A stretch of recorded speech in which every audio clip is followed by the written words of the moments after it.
جو مسلمان اتنا مالدار ہو کہ اس پر زکوٰۃ واجب ہو، یا اس پر زکوٰۃ تو واجب نہیں ہے لیکن ضروری اسباب سے زائد اتنی قیمت کا مال اور اسباب ہیں جتنی قیمت پر زکوٰۃ واجب ہے، یعنی 52.5 تولے چاندی کی قیمت کا مال و اسباب ہے، تو اس پر قربانی واجب ہے۔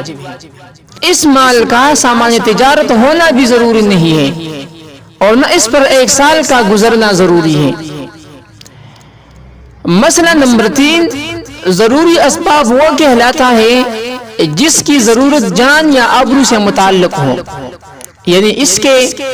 پورا نہ ہونے سے جان اور عزت اور آبرو جانے کا اندیشہ ہو، مثلا کھانا پینا، کپڑے پہننا اور رہنے کا مکان، اور اسی طرح اہل صنعت و حرفت کے لیے ان کے پیشے کے اوزار۔